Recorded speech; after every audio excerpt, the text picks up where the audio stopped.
नमस्कार बच्चों, स्वागत है आपका ज्योतिर्वा एजुकेशन पर। आज हम करेंगे क्लास 6 चैप्टर नंबर 8 सत्रिया और बिहू नृत्य के क्वेश्चन आंसर। इससे पहले वीडियो में हमने चैप्टर का अच्छे से मीनिंग समझा था, तो चलिए शुरू करते हैं पाठ से। आइए अब हम इस पाठ को थोड़ा और निकटता से समझ लेते हैं। आगे दी गई गतिविधियां इस कार्य में आपकी सहायता करेंगी मेरी समझ से। नीचे दिए गए प्रश्नों का सटीक उत्तर कौन सा है, उसके सामने स्टार बनाइए। तो बच्चों यहाँ पर 2 क्वेश्चन दिए गए हैं और उनके 4 ऑप्शन दिए गए हैं। जो ऑप्शन सही होगा उसके सामने आपको स्टार बनाना है। जैसे पहला क्वेश्चन है, माँ एलेसेंड्रा के बारे में कौन सा कथन सत्य है, मीन्स कौन सा कथन राइट है। वे असम के जीवन के बारे में बहुत कुछ जानती थी। वे असम बिहू और सत्रिया नृत्य से बहुत प्रेम था। उन्होंने एंजेला को कुछ असमिया शब्द भी सिखाए। वे अपने कार्य में सहायता के लिए बेटी को लाई थी। तो इसका जो करेक्ट आंसर हो जाएगा वो फर्स्ट वाला हो जाएगा। वे असम के जीवन के बारे में बहुत कुछ जानते। क्वेश्चन नंबर 2, अनु और एंजेला ने तुरंत एक दूसरे की तरफ देखा, क्यों? अनु के पास खिलौने थे, दोनों की आयु एक समान थी, दोनों को अंग्रेजी भाषा आती थी। एंजेला अनु से असमिया भाषा सीखना चाहती थी। तो इसका करेक्ट ऑप्शन हो जाएगा दोनों की आयु एक समान थी, लगभग वो दोनों 10 वर्ष की थी। अब अपने मित्रों के साथ चर्चा कीजिए और कारण बताइए कि आपने यही उत्तर क्यों चुनी। तो बच्चों आपने यहाँ आंसर दिए हैं, तो आपको ये बताना है कि क्यों चुने हैं। तो आप लिखोगे, एंजेला की माँ असम के जीवन और नृत्य परंपरा से परिचित थी, मतलब उनको जानने वाली थी वो। उन्हें असम की संस्कृति में गहरी रुचि थी। वे वहाँ के लोक नृत्य को नजदीक से देखना चाहती थी। यही कारण था कि उन्होंने भारत की यात्रा की योजना बनाई। सेकंड का आंसर आप लिखोगे, अनु और एंजेला दोनों की उम्र 10 वर्ष थी। समान आयु होने के कारण वे जल्द ही एक दूसरे के मित्र बन गए। उनकी सोच और रुचियां भी मिलती जुलती थी। इसी वजह से उनके बीच अपनापन और आकर्षण बढ़ा। मिलकर करें मिलान। पाठ में से कुछ शब्द चुनकर स्तंभ 1 में दिए गए हैं, उनसे संबंधित वाक्य स्तंभ 2 में दिए गए हैं। अपने समूह में इन पर चर्चा कीजिए और रेखा खींचकर शब्दों का मिलान उपयुक्त वाक्यांशों से कीजिए। इसके लिए आप शब्दकोश, इंटरनेट या अपने शिक्षकों की सहायता ले सकते हैं। तो बच्चों ये स्तंभ 1 है और ये स्तंभ 2 है। तो जहाँ पे ये शब्द चैप्टर से लिए गए हैं उनके हमें मैच करना है कि कौन सा किससे मैच होगा। पहला है सत्र। सत्र का मतलब होता है ये असम के एक मठ हैं, इनकी संख्या 500 से भी ज्यादा है। ये पूजा पाठ और धार्मिक गतिविधियों के स्थान है। सत्रिया नृत्य की उत्पत्ति इसी सत्रों से हुई थी। सेकंड वन है बोहाग बिहू। तो इसका मतलब होता है असम में मनाया जाने वाला एक त्योहार है। यह असम में नए साल की शुरुआत और बसंत के आगमन का प्रतीक है। लंदन यूनाइटेड किंगडम और इंग्लैंड की राजधानी है। फिर आएगा गुवाहाटी है भारत के असम राज्य का एक प्राचीन और सबसे बड़ा नगर। फिर है ब्रिटिश अकादमी क्या है? यूनाइटेड किंगडम देश की एक सरकारी संस्था है। उसके बाद में 20वीं शताब्दी ग्रेगरी कैलेंडर के अनुसार 1 जनवरी 1901 से 31 दिसंबर 2000 तक का समय। तो इसको बोलते हैं हम 20वीं शताब्दी। पंक्तियों पर चर्चा। पाठ में ही चुनकर कुछ पंक्तियां नीचे दी गई हैं, इन्हें ध्यान से पढ़िए और इन पर विचार कीजिए। आपको इनका क्या अर्थ समझ में आया, अपने विचार अपनी कक्षा में साझा कीजिए और लिखिए। तो बच्चों यहाँ पर कुछ पंक्तियां दी गई है, उनके हमें बताना है उनके बारे में। जैसे पंक्ति है, असम और भारत के पूर्वोत्तर क्षेत्र में है, जिसे अपने वन्य जीवन, रेशम, चाय के बागानों के लिए जाना जाता है। इसके साथ असम के नृत्य की भी एक समृद्ध परंपरा है। तो इसका उत्तर आप लिखोगे, असम भारत के पूर्वोत्तर का प्रवेश द्वार है। यह राज्य अपनी प्राकृतिक सुंदरता और सांस्कृतिक विविधता के लिए प्रसिद्ध है। असम के चाय के बागान देश की चाय उत्पादन में सबसे बड़ा योगदान देते हैं। यहाँ का वन्य जीवन और रेशम भी विशेष पहचान रखते हैं। असम की समृद्ध नृत्य परंपरा में बिहू और सत्रिया नृत्य प्रमुख है। असम के त्योहार कृषि जीवन से जुड़े होते हैं और पूरे राज्य में उत्साह पूर्वक मनाए जाते हैं। फिर दूसरा है बच्चों, पूरी दुनिया की संस्कृतियों में लोग नृत्य और संगीत से अपनी भावनाओं को व्यक्त करते हैं। इसका उत्तर कैसे लिखोगे आप? नृत्य और संगीत मानव जीवन की गहरी अभिव्यक्ति है। यह केवल मनोरंजन नहीं बल्कि भावनाओं को व्यक्त करने का एक माध्यम है। दुनिया की हर संस्कृति में लोग नृत्य और संगीत के जरिए सुख, दुख, प्रेम और उत्सव को साझा करते हैं। भारत में यह परंपरा विशेष रूप से गहरी है। ग्रामीण जीवन से लेकर धार्मिक अनुष्ठानों तक नृत्य और संगीत का प्रयोग होता है। असम का बिहू और सत्रिया नृत्य इस सांस्कृतिक परंपरा का सुंदर उदाहरण। सोच विचार के लिए निबंध को एक बार फिर से पढ़िए और निम्नलिखित के बारे में पता लगाकर अपनी लेखन पुस्तिका में लिखिए। जैसे एंजेला के मन में कई तरह के विचार चल रहे थे, उसके मन में कौन कौन से विचार चल रहे होंगे। फिर क्वेश्चन है, बिहू एक कृषि आधारित त्योहार है, कैसे, वो आपको बताना है। नेक्स्ट, ऐसा लगता है कि भारत से जाने के बाद भी एंजेला के मन में असम ही छाया हुआ था। पाठ से इस कथन के समर्थन के लिए कुछ उदाहरण खोजकर लिखिए। और इससे अगला क्वेश्चन है, समय के बदलने के साथ साथ क्षत्रिय नृत्य की परंपरा में क्या बदलाव आया। तो आपको इनके आंसर देने हैं। सबसे पहले जो क्वेश्चन है उसका आंसर होगा एंजेला के मन के विचार। एंजेला को बिहू उत्सव और नृत्य बहुत सुंदर और आकर्षक लगे। उसने सोचा कि क्या नृत्य केवल त्योहारों पर ही किए जाते हैं या जीवन के अन्य अवसरों पर भी। उसे यह भी महसूस हुआ कि भारत का जीवन लंदन से कितना अलग है। यहाँ लोग प्रकृति, खेती और परंपराओं से गहराई से जुड़े हैं। एंजेला के मन में यह विचार भी आया कि नृत्य और संगीत केवल मनोरंजन नहीं बल्कि भावनाओं और संस्कृति को व्यक्त करने का माध्यम है। सेकंड क्वेश्चन, बिहू कृषि आधारित कैसे हैं। तो इसका आंसर आप लिखोगे, बिहू सीधे खेती बाड़ी से जुड़ा हुआ त्योहार है। यह बीज बोने, धान रोपने और फसल कटाई के समय मनाया जाता है। किसानों के जीवन की खुशियां और कठिनाइयां इस उत्सव में झलकती है। इसलिए बिहू केवल एक सांस्कृतिक उत्सव नहीं बल्कि असम के ग्रामीण जीवन और कृषि परंपरा का प्रतीक है। नेक्स्ट क्वेश्चन का आंसर लिखोगे आप, भारत से लौटने के बाद भी एंजेला असम को याद करती रही, कैसे। उसने लंदन में अपनी कक्षा में असमी नृत्य का प्रदर्शन किया और सबको प्रभावित किया। वह अपनी माँ की रिकॉर्डिंग बार बार देखती रही और उनमें डूब जाती थी।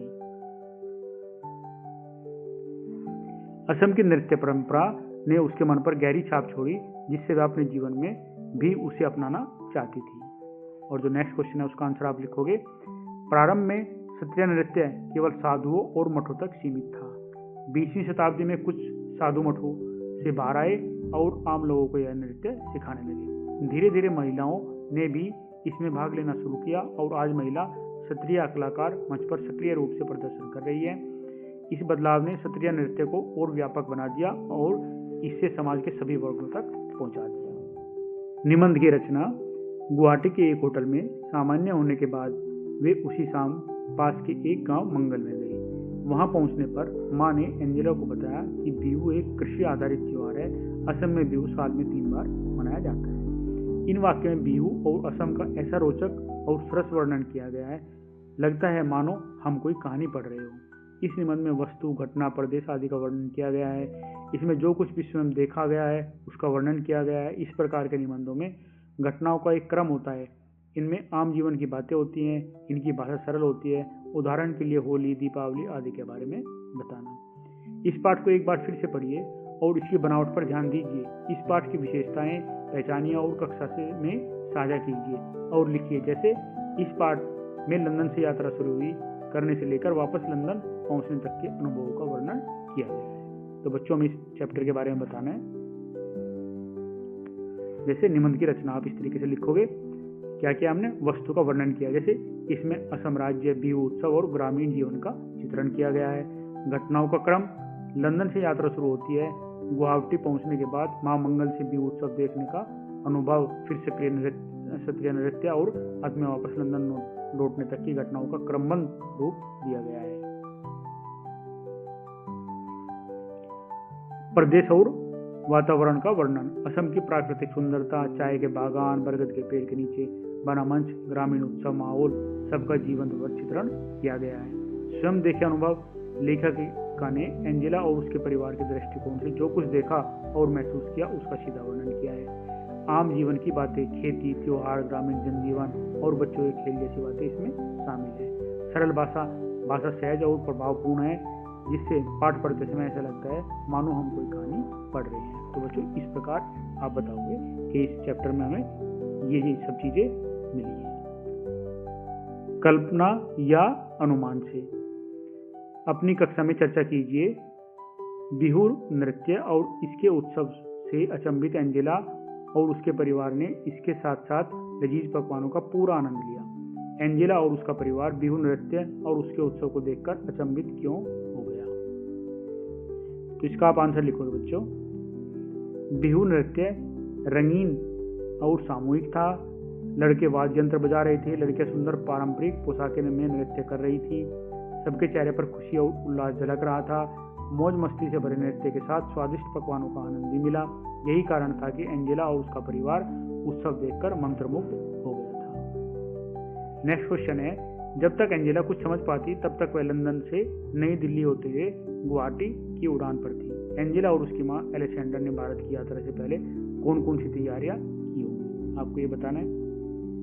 तो आप उसका आंसर लिखोगे। स्कूल प्रशासन से छुट्टी और अनुमति ली गई। यात्रा के लिए टिकट और आवश्यक दस्तावेज तैयार किए गए। डॉक्यूमेंट्री बनाने के लिए कैमरा और अन्य उपकरण पैक किए गए। असम में रहने की व्यवस्था और शूटिंग के समय वह स्थान की जानकारी जुटाई गई। व्यक्तिगत आवश्यकताओं के लिए सामान भी तैयार किया गया। इन तैयारियों से यात्रा सुचारू और सफल रही। नेक्स्ट क्वेश्चन है, बिहू नृत्य के लिए बरगद के पेड़ के नीचे मंच क्यों बनाया गया होगा। तो आप इसका आंसर लिखोगे। बरगद भारतीय संस्कृति में पवित्र और पूजनीय माना जाता है। यह विशाल वृक्ष छाया प्रदान करता है और लोगों को एकत्र होने का स्थान देता है। गांव में धार्मिक और सांस्कृतिक कार्यक्रम अक्सर बरगद के नीचे होते हैं। प्राकृतिक वातावरण में बरगद का पेड़ आदर्श मंच बन जाता है। इसका सांस्कृतिक महत्व भी है, इसलिए बिहू नृत्य के लिए इससे बेहतर स्थान और कोई नहीं हो सकता था। शब्दों की बात, नीचे शब्दों से जुड़ी कुछ गतिविधियां दी गई हैं। इन्हें करने के लिए आप शब्दकोश अपने शिक्षकों और मित्रों की सहायता भी ले सकते हैं। असम से जुड़े शब्द, इस पाठ में अनेक शब्द ऐसे हैं जो असम से विशेष रूप से जुड़े हैं। अपने समूह में मिलकर उन शब्दों की पहचान कीजिए। इसके बाद उन्हें नीचे दिए गए स्थान पर लिखिए। संकेत क्या दिया, असम के नृत्य, त्योहार और भाषा, इन सबको आप सेलेक्ट कर सकते हो इसमें भरने के लिए। तो जैसे यहाँ पे कर सकते हैं हम सत्रिया और बिहू, ये क्या हो जाएंगे, नृत्य हो जाएंगे। तो ये आपका कवर हो जाएगा। फिर वहाँ के त्योहार क्या है वो आपको भरना है। वहाँ की भाषा क्या है, असमिया है, तो ये भर सकते हो आप। इसके बाद में बोहाग, माघ और ये कोंगाली है ना, तो ये भर सकते हो। सारे के सारे ये त्योहार है वहाँ के। जैसे इस टेबल में दिखाया गया है, नृत्य, बिहू नृत्य, सत्रिया नृत्य, उनके बारे में बताया गया है। त्योहार बोहाग, माघ, कोंगाली है ना, जिनको रोंगाली, भोगाली और काटी भी बोलते हैं। और फिर किस मंथ में है वो और वहाँ पे क्या कहते हैं। जैसे बोहाग जो है वो अप्रैल में नए साल और बसंत का स्वागत करता है। माघ बिहू जनवरी में फसल कटाई और भंडारण का उत्सव। और कोंगाली बिहू अक्टूबर में धान रोपाई और पूजा का समय। और भाषा, असम की प्रमुख भाषा जो है असमिया है। तो आप ये सब फिल कर दोगे। 3 बिहू, असम में बिहू साल में 3 बार मनाया जाता है, जैसे रोंगाली या बोहाग। बैसाख सामान्यतः या अप्रैल में होता है। फिर भोगाली या माघ या सामान्यतः जनवरी में। कोंगाली या कार्तिक या सामान्यतः या अक्टूबर में होता है। तो इसके ऊपर क्वेश्चन हैं वो हमें सोल्व करने हैं। एंजेला और उसकी माँ एलेक्जेंड्रा कौन से बिहू के अवसर पर भारत आए थे, लिखिए। तो आपको बताना है जब एलेक्जेंड्रा और एंजेला यहाँ पर आई थी तो किस टाइम पर आई थी, कब आई थी वो अप्रैल में आई थी ना। तो अप्रैल में क्या होता है, रोंगाली या बोहाग होता है, तो उस टाइम पर आई थी। तीनों बिहू के लिए लिखिए उस समय किसान खेतों में क्या कर रहे होते हैं। तो बिहू कितने, 3 बिहू हैं, तो तीनों के बारे में आपको बताना है, जैसे रेंगाली, भोगाली और कोंगाली। तो उस टाइम पे क्या क्या करते हैं वो बताना है। तो ये आंसर हो जाएंगे। एंजेला और उसकी माँ एलेक्जेंड्रा कौन से बिहू के अवसर पर भारत आए थे, तो आंसर लिखोगे आप। एंजेला और उसकी माँ असम में बोहाग बिहू, जिसे रोंगाली बिहू के अवसर पर आए थे। यह अप्रैल महीने में मनाया जाता है।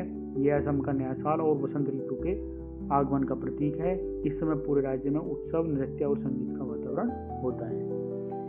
नेक्स्ट जो क्वेश्चन है, तीनों बिहू के समय किसान खेतों में क्या कर रहे होते हैं वो बताना है। तो एक एक करके बताएंगे। जो सबसे पहला बिहू है वो बोहाग बिहू है, वो अप्रैल में होता है। उसमें क्या होता है, किसान बीज बोते हैं, नए साल और बसंत का स्वागत करते हैं। जो दूसरा होता है माघ बिहू होता है, जो जनवरी में होता है। उसमें किसान फसल काटते हैं, अनाज का भंडारण करते हैं और भरपूर भोजन का आनंद लेते हैं। और जो थर्ड वन है वो है कोंगाली बिहू, जो अक्टूबर में होता है। उसमें किसान धान की रोपाई करते हैं, पूजा पाठ करते हैं और फसल की अच्छी पैदावार की कामना करते हैं। पाठ से आगे आपकी बात अपने समूह में चर्चा कीजिए। रीना आंटी की एक बिटिया थी, अनु। बिटिया का अर्थ बेटी। बेटी को प्यार से बुलाने के लिए, स्नेह जताने के लिए बिटिया शब्द का प्रयोग किया जाता है। बिटिया जैसा ही एक अन्य शब्द बिट्टो भी है। आपके घर में आपको प्यार से किन किन नामों से पुकारा जाता है, अपने नाम का क्या अर्थ है, आपका नाम किसने रखा, पता करके बताइए। वे एक है, तो बच्चों ये आपको बताना है कि आपके नाम का क्या अर्थ है, वो आपका नाम किसने रखा था। वे एक साथ खेल रहे थे। आप कौन कौन से खेल अपने मित्रों के साथ मिलकर खेलते हो ये बताना है आपको। असम में नृत्य की भी एक समृद्ध परंपरा है। आपने इस पाठ में बिहू और सत्रिया नृत्यों के बारे में तो पढ़ा है। आपके प्रांत में कौन कौन से नृत्य प्रसिद्ध हैं, आपको कौन सा नृत्य करना पसंद है। तो बच्चों जहाँ से आप बिलोंग करते हो आपको वहाँ के जो प्रसिद्ध नृत्य हैं उनके बारे में बताना है और आपको जो अच्छा लगता है उसके बारे में यहाँ पे बताना है। तो आप इस तरीके से आंसर लिख सकते हो। आपके घर में आपको प्यार से किन नामों से पुकारा जाता है, तो आप ही बताओगे किस नाम से पुकारा जाता है, लेकिन आप इस तरीके से लिखोगे। घर में मुझे अलग अलग नामों से पुकारा जाता है, जैसे बेटा, गुड्डू, पप्पू, राजू, इस तरीके जो भी आपको बोला जाता है वो यहाँ पर आप लिख दोगे। ये नाम स्नेह और अपनापन जताने के लिए रखे जाते हैं। फिर दूसरा था कि आपका नाम का क्या अर्थ है, आपका नाम किसने रखा। तो यहाँ पे लिखना आप मेरे नाम का अर्थ है, यहाँ पे आप डाल देना जो भी आपके नाम का अर्थ है। मेरा नाम मेरे माता पिता ने, अगर आपके माता पिता ने रखा तो माता पिता लिखना है यहाँ पे। अगर आपके दादा दादी ने रखा तो दादा दादी या मामा ने या चाचा ने या चाची ने रखा तो वो सब यहाँ डाल देना आप। नाम का अर्थ अक्सर शुभ, धार्मिक या सांस्कृतिक महत्व से जुड़ा होता है। फिर अगला क्वेश्चन है, आप कौन कौन से खेल अपने मित्रों के साथ खेलते हो। जैसे मैं अपने मित्रों के साथ कई खेल खेलता हूँ, जैसे क्रिकेट, फुटबॉल, खो खो, कबड्डी, लुका छिपी। ये खेल हमें आनंद देते हैं और मित्रता को मजबूत करते हैं। अगर इसके अलावा आप कोई और खेल खेलते हो तो वो भी यहाँ पर ऐड कर सकते हो। नेक्स्ट क्वेश्चन है, आपके प्रांत में कौन कौन से नृत्य प्रसिद्ध है, आपको कौन से नृत्य करना पसंद है। तो आप जहाँ से बिलोंग करते हो वहाँ का एक फेमस नृत्य होता है जो प्रसिद्ध होता है, उसके बारे में आपको बताना है और जो आपको पसंद है उसके बारे में बताना है। जैसे यहाँ पर फॉर एग्जाम्पल लिया है, सपोज कीजिए आप उत्तर प्रदेश से बिलोंग करते हो आप, तो मेरे प्रांत उत्तर प्रदेश में कथक, नौटंकी, रासलीला जैसे नृत्य प्रसिद्ध हैं। मुझे कथक नृत्य करना पसंद है क्योंकि इसमें ताल, भाव और लय का सुंदर मेल होता है। यह नृत्य हमारी संस्कृति और परंपरा को जीवंत करता है। पूर्वोत्तर की यात्रा। असम भारत के पूर्वोत्तर भाग में स्थित है। असम के अतिरिक्त पूर्वोत्तर भारत में 7 अन्य राज्य भी हैं। आपको अवसर मिले तो इनमें से किसी राज्य की यात्रा कीजिए। 8 राज्यों के नाम हैं। तो पूर्वोत्तर में कौन कौन से राज्य, कितने राज्य हैं, 8 राज्य हैं। उनके नाम आपको लर्न करने हैं, जैसे अरुणाचल प्रदेश, सिक्किम, मिजोरम, मेघालय, त्रिपुरा, नागालैंड, मणिपुर और असम। Time machine. उसे ऐसा लग रहा था जैसे वह आश्चर्यजनक रूप से किसी टाइम मशीन में आकर बैठ गई हो। क्या आपने पहले कभी टाइम मशीन का नाम सुना है। टाइम मशीन ऐसी काल्पनिक मशीन है जिसमें बैठकर बीते हुए या आने वाले समय की दुनिया में पहुंचा जा सकता है। टाइम मशीन को अभी तक बनाया नहीं जा सका, लेकिन अनेक लेखकों ने टाइम मशीन के बारे में कहानियां लिखी हैं। अनेक फिल्मकारों ने इसके बारे में फिल्म बनाई है। तो क्वेश्चन है, यदि आपको टाइम मशीन मिल जाए तो आप उसमें बैठकर कौन से समय में और कौन से स्थान पर जाना चाहेंगे। फिर दूसरा क्वेश्चन है, आपको यदि कोई ऐसी वस्तु बनाने का अवसर मिले जो अभी तक नहीं बनाई गई है तो आप क्या बनाएंगे और क्यों बनाएंगे। अगला क्वेश्चन है, क्या आपने कभी किसी संग्रहालय की यात्रा की है। संग्रहालय ऐसा स्थान होता है जहाँ विभिन्न कालों के प्राचीन वस्तुएं देखने को मिलती हैं। कभी कभी संग्रहालय की यात्रा भी टाइम मशीन की यात्रा जैसी लगती है। अवसर मिले तो आप भी किसी संग्रहालय की यात्रा पर अवश्य कीजिए और उसके बारे में कक्षा में बताइए। तो अभी जो क्वेश्चन है उनके आंसर हम दे देते हैं। तो आप लिखोगे, यदि टाइम मशीन मिले तो मैं प्राचीन नालंदा विश्वविद्यालय देखना चाहूंगा। तो बच्चों ये उदाहरण के लिए लिखे गए हैं, ये आप अपने हिसाब से भी लिख सकते हो उनको। फिर दूसरा क्वेश्चन था कि आपको नई वस्तु बनाने का अवसर मिले तो क्या करोगे आप। तो नई वस्तु बनाने का अवसर मिले तो स्मार्ट, पर्यावरण सेवी रोबोट बनाऊंगा। और थर्ड क्वेश्चन, संग्रहालय की यात्रा भी टाइम मशीन जैसी ही होती है। खिलौने विभिन्न प्रकार के। एंजेलो को अनु के खिलौने बहुत अच्छे लगे जो थोड़े अलग तरह के थे। तो अभी क्वेश्चन हैं, अनु के खिलौने कैसे थे, लंदन में एंजेलो के खिलौने कैसे रहे होंगे। अगला क्वेश्चन है, आप घर पर कौन कौन से खिलौनों से खेलते रहे, उनके नाम बताइए। भारत के प्रत्येक प्रांत में हाथ से बच्चों के अनोखे खिलौने बनाए जाते हैं। आपके यहाँ बच्चों के लिए हाथ से बने कौन कौन से खिलौने मिलते हैं। फिर अगला क्वेश्चन है, भारत के बच्चे स्वयं भी अपने लिए अनोखे खिलौने बना लेते हैं। आप भी तो कागज, मिट्टी आदि से कोई न कोई खिलौना बनाना जानते होंगे। आप अपने हाथों से बनाए किसी खिलौने को कक्षा में लाकर दिखाइए और उसे बनाने का तरीका भी सबको सिखाइए। तो अभी इनके आंसर लिखते हैं बच्चों। अनु और एंजेलो के खिलौने। तो अनु के खिलौने कैसे थे, लकड़ी, मिट्टी और नारियल की जटा से बने खिलौने थे। पारंपरिक और हाथ से तैयार किए गए थे। सरल लेकिन आकर्षक और टिकाऊ थे। अभी एंजेला के खिलौने के बारे में, जो लंदन में रहती है, आधुनिक और मशीन से बने हुए थे। प्लास्टिक, धातु और चमकदार रंगों वाले होंगे। तकनीकी रूप से उन्नत और महंगे होंगे। आपके घर के खिलौने, आपके घर के खिलौने तो आपको क्या होंगे? आपके घर के खिलौने, मैंने घर पर कई खिलौनों से खेला है, जैसे गेंद, गुड्डा गुड़िया, खिलौना गाड़ी, लट्टू, पजल, क्रिकेट और बैट बॉल। नेक्स्ट क्वेश्चन है, आपके प्रांत में हाथ से बने खिलौने क्या होंगे? मेरे यहाँ बच्चों के लिए मिट्टी के खिलौने बनते हैं, लकड़ी की छोटी गाड़ियाँ और जानवरों के खिलौने होते हैं, कपड़े और धागों से बनी गुड़िया होती हैं, बांस और फूस से बने छोटे छोटे खेल उपकरण होते हैं। तो आप ये लिख सकते हो। इसके अलावा जो भी आपके प्रांत में बनते हो तो वो भी इनमें ऐड कर सकते हो। अगला क्वेश्चन है, बच्चों द्वारा स्वयं बनाए गए खिलौने क्या बना सकते हैं? भारत में बच्चे खुद भी खिलौने बनाते हैं, जैसे कागज की नाव और हवाई जहाज, मिट्टी से बने छोटे छोटे जानवर, लट्टू या गेंद से बनी चीजें। मैं भी कागज से नाव या हवाई जहाज बनाना जानता हूँ। तो आपको ये अपनी क्लास में बताना है, और कैसे बनाते हो वो भी बना के उनको दिखा देना बस, है ना। बनाने का तरीका, जैसे कागज को मोड़कर त्रिकोण और आयताकार आकार दिया जाता है, फिर उसे नाव या कागज का रूप दिया जाता है। नीचे खिलौने के यहाँ पे चित्र दिए गए हैं। पत्र, मान लीजिए आप एंजेला हैं, आप लंदन लौट चुकी हैं और आपको भारत की बहुत याद आ रही है। अपनी सखी अनु को पत्र लिखकर बताइए कि आपको कैसा अनुभव रहा। तो यहाँ पर आपको एक पत्र लिखोगे इस तरीके से, प्रिय अनु, लंदन लौटने के बाद मुझे भारत की बहुत याद आती है। असम में बिताए गए दिन मेरे लिए अविस्मरणीय है। तुम्हारे साथ बिताए गए पल, बिहू नृत्य और स्वादिष्ट पकवान आज भी मेरे मन में ताजा है। मुझे बरगद के पेड़ के नीचे बना मंच और वहाँ का उत्सव बहुत अच्छा लगा। लंदन में भी मैं अपनी कक्षा में असमी नृत्य करती हूँ और सबको भारत की संस्कृति के बारे में बताती हूँ। तुम्हारे खिलौने भी मुझे बहुत अच्छे लगे, वे अलग और अनोखे थे। भारत की यात्रा ने मुझे यह सिखाया कि नृत्य और संगीत केवल मनोरंजन नहीं बल्कि भावनाओं और संस्कृति को व्यक्त करने का एक माध्यम है। मैं चाहती हूँ कि जल्द ही फिर भारत आऊँ और तुम्हारे साथ समय बिताऊँ। तुम्हारी सखी एंजेला। आप जानते होंगे कि पत्र लिखने के लिए आवश्यक सामग्री जैसे पोस्ट कार्ड, अंतर्देशीय लिफाफे आदि डाकघर से खरीदे जा सकते हैं। संभव हो तो आप भी अपने घर के आसपास के डाकघर में जाइए और एक पोस्ट कार्ड खरीदकर पत्र लिखने के लिए उसका उपयोग कीजिए। क्या आपने कभी डाक टिकट देखा है? संसार के सभी देश डाक टिकट जारी करते हैं। भारत का डाक टिकट भी समय समय पर डाक टिकट जारी करता है। डाक टिकट किसी देश की संस्कृति के बारे में महत्वपूर्ण जानकारी भी उपलब्ध कराते हैं। इसलिए अनेक लोग देश विदेश के डाक टिकटों को एकत्रित करना पसंद करते हैं।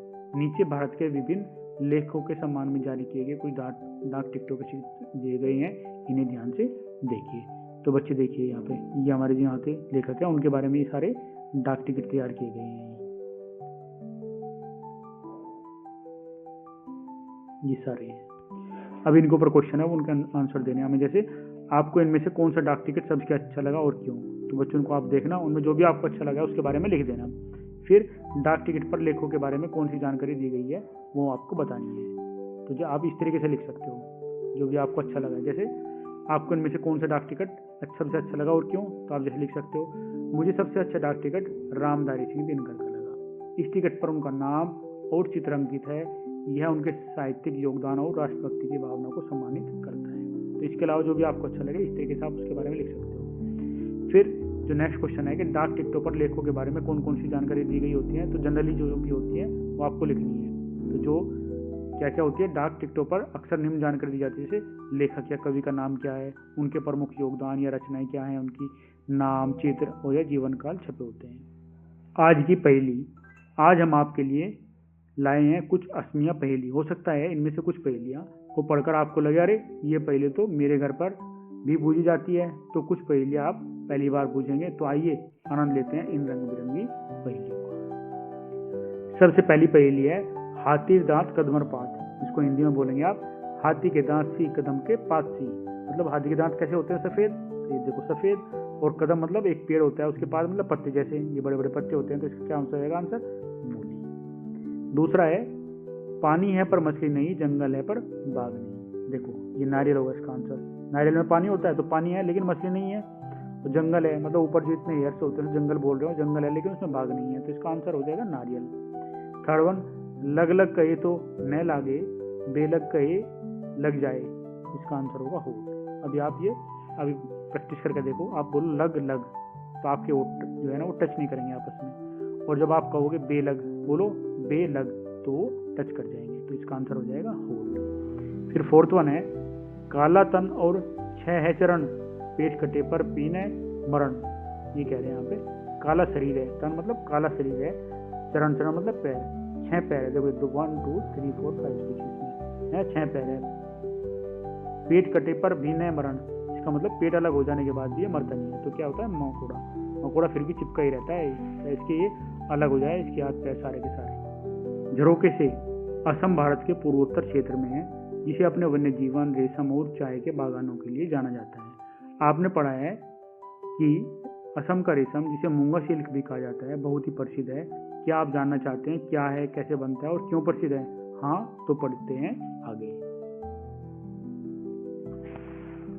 असम का सुप्रसिद्ध मूंगा सिल्क। कुछ वर्ष पूर्व मेरी नियुक्ति गुवाहाटी हवाई अड्डे पर हुई थी। वहां पर प्राय मैं महिलाओं को एक विशेष प्रकार की आकर्षक साड़ी पहने देखता था। यह साड़ी सदैव भूरे सुनहरे रंग की झिलमिली सी होती थी। उस पर अधिकतर पारंपरिक ढंग से लाल या काली बॉर्डर तथा हरे, लाल अथवा पीले रंग के बूटों आदि की कढ़ाई रहती थी। कुछ समय पश्चात जब मैं असम के एक विवाह समारोह में गया तो वहां भी अधिकतर महिलाएं उसी प्रकार की अन्य चमकीली भूरी सुनहरी साड़ियां पहनकर आई थी। अनेक पुरुषों ने भी उसी प्रकार के भूरे सुनहरे रंग के कुर्ते पहने हुए थे। बस केवल रंगों में हल्का या गहरे का अंतर था। मैंने अपने एक असमी मित्र से पूछा कि यह कैसा भूरा चमकीला कपड़ा है। मित्र ने बताया कि यह भूरा नहीं बल्कि सुनहरा है। यह असम का सुप्रसिद्ध मूंगा सिल्क है, जो सभी प्रकार के रेशमों में सबसे महंगा होता है। मूंगा का असमिया भाषा में अर्थ है पीला या गहरा भूरा, और इसकी सबसे बड़ी विशेषता यह है कि संपूर्ण विश्व में यह केवल असम तथा देश के पूर्वोत्तर राज्यों में ही तैयार होता है। यह असम को प्रकृति द्वारा दिया गया अनमोल और अद्वितीय उपहार है। मित्र ने यह भी बताया कि मूंगा सिल्क की साड़ियों की एक खूबी यह है कि अन्य रेशमी कपड़ों के विपरीत इनको ड्राई क्लीन कराने की आवश्यकता नहीं होती है, बल्कि उन्हें घर पर ही धोया जा सकता है। हर धुलाई के बाद इनका निखार बढ़ता है। एक साड़ी औसतन 50 वर्ष तक खराब नहीं होती है। ऐसा माना जाता है कि मूंगा रेशम सभी प्रकार के प्राकृतिक रूप से तैयार किए जाने वाले कपड़ों में सबसे मजबूत होता है। इसके अलावा इसे गर्मी तथा सर्दी किसी भी मौसम में पहना जा सकता है। असम के लोगों का मानना है कि मूंगा सिल्क के कपड़ों में अनेक औषधीय गुण भी होते हैं। विमल श्रीवास्तव, स्रोत पत्रिका, अप्रैल 2008 से लिया गया है। साझी समझ। आपको इस लेख में दी गई कौन कौन सी जानकारी सबसे अच्छी लगी और क्यों, अपने समूह में बताइए। तो बच्चों, हमने जो लेख पढ़ा है इसमें कौन कौन सी आपको जानकारी मिली है, सबसे अच्छी क्या लगी है, वो आपको बताना है। जैसे मूंगा सिल्क असम का विशेष रेशम है, जो सुनहरे भूरे रंग का होता है। इसकी सबसे बड़ी विशेषता यह है कि यह पूरे विश्व में या केवल असम और पूर्वोत्तर भारत में ही तैयार होता है। मूंगा सिल्क की साड़ियों और कपड़े बहुत टिकाऊ होते हैं। एक साड़ी लगभग 50 वर्ष तक खराब नहीं होती है। इसे ड्राई क्लीन कराने की आवश्यकता नहीं होती, बल्कि घर पर धोने से इसका निखार और अधिक बढ़ता है। यह रेशम सभी मौसमों में पहनने योग्य है और इसे सबसे मजबूत प्राकृतिक रेशम माना गया है। असम के लोग मानते हैं कि मूंगा सिल्क में औषधीय गुण भी होते हैं। खोजबीन के लिए असम सहित पूर्वोत्तर भारत के बारे में आप और कुछ जान सकते हैं और भारत के पारंपरिक लोक संगीत का आनंद भी ले सकते हैं, जिन्हें इंटरनेट कड़ियों अथवा QR कोड की सहायता से पढ़े, देखे व समझे। जैसे असम बिहू लोकगीत, क्षत्रिय नृत्य, मणिपुरी नृत्य, भारत के लोक नृत्य, पूर्वोत्तर राज्यों के लोक नृत्य, भाषा संगम असमिया और मुकुली बिहू। तो बच्चों, ये पार्ट यहीं पर कंप्लीट हो जाता है। अगर आपको ये पसंद आया तो प्लीज़ चैनल को लाइक, शेयर और सब्सक्राइब करना। And thanks for watching.